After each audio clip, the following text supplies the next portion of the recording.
Kokomo City trans documentary star Koko killed in Atlanta.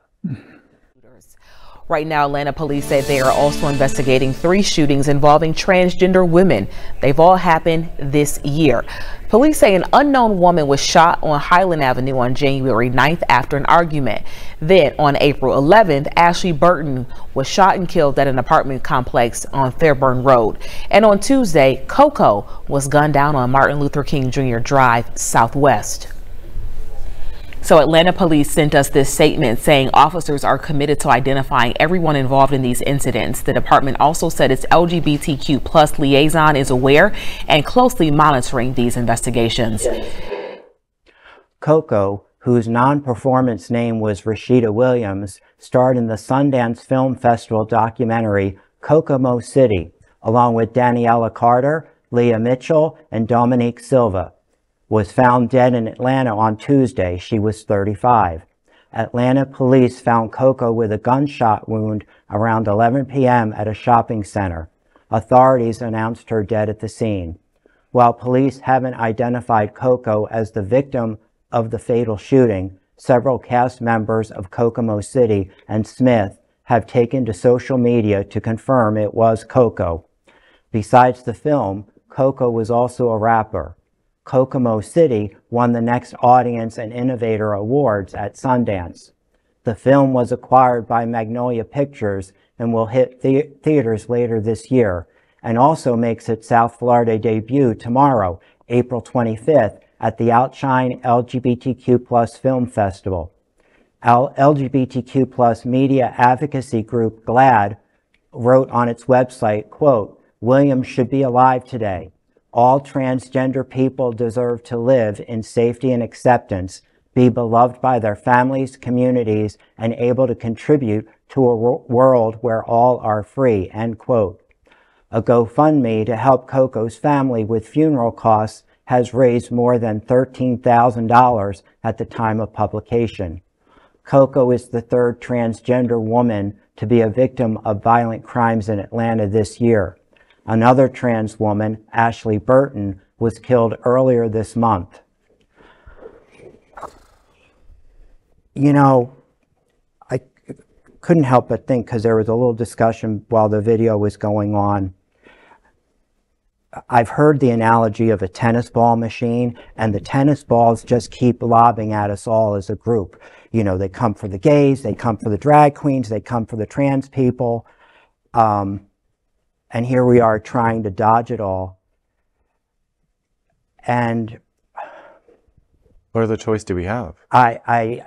True, but you know, I wrote down in my notes, back in the 90s when I was living in New York City, we had a group called the Anti-Violence Project. AVP. Yeah.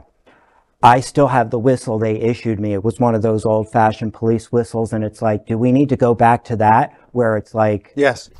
I mean, I'll go to my shoebox where I know I have it and pull it off the long link of key rings I have, because it's, you know... I'm curious, and probably an unpopular question. Many viewers are going to not appreciate the question. Do you feel like you're being attacked? Personally, you? Yes or no? Yes, because... What's happened to you in the last month that you feel attacked? I don't feel safe in my own house. Why? And because I think it's only a matter of time before... That's a projection of what is to come. Do you feel unsafe? I personally, no. And Mark, do you feel unsafe? No. Okay. See, I it's just have to we've take talked a about moment. in the past. Yeah. I have to take a moment to say this story is about a very specific segment of our community. Yes. And what I think is going on frequently is the trans community is under full attack and afraid all of the time. Mm-hmm. Drag queens cannot, I've heard many queens say and talk about how they're going to get to a venue and where they're going to dress and they're going to do their makeup because they can't do what they once would have done run and prepare the home. presentation in home and take the car because they can't do that. That's not my experience. That's not your experience. It That's is not mine. your, okay, but I don't think that that is mostly most privileged white gay men's experience. To your point, that there was a HRC study that came out last year. So I wanted to look up the numbers on this. 63% of victims of fatal violence are Black transgender women.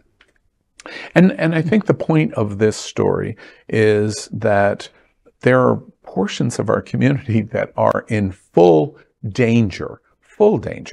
But I don't think most of us generally of a certain age and a certain race have the same experience. I'm not under the same attack. And as a result, I can't help but wonder if maybe that's why we're not as engaged on these issues as we should be. Well, we talk about this very often on this show. Remember just a few months, I'm old enough to remember just a few months ago when we talked very heavily, as we still do, but we talked very heavily about the trans community. And are we going to stand together as an LGBTQ plus and really include the T and really stand up for the T?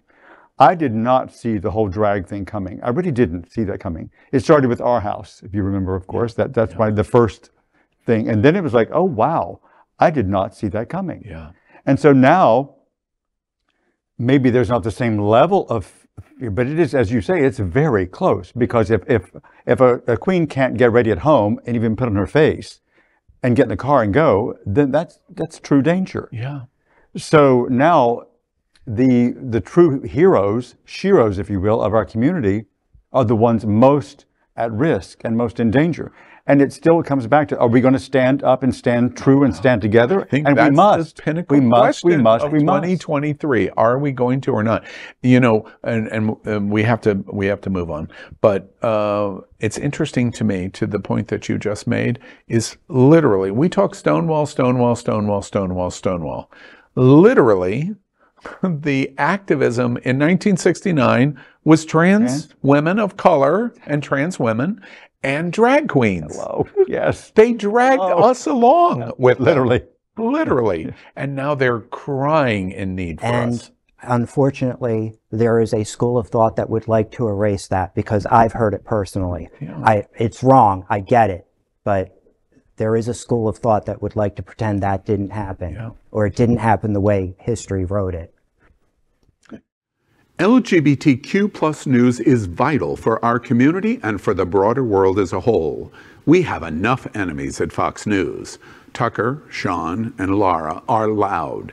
We need passionate allies. Happening Out Television Network, Queer News Tonight, and It's Happening Out are literally out of the closet and into the headlines.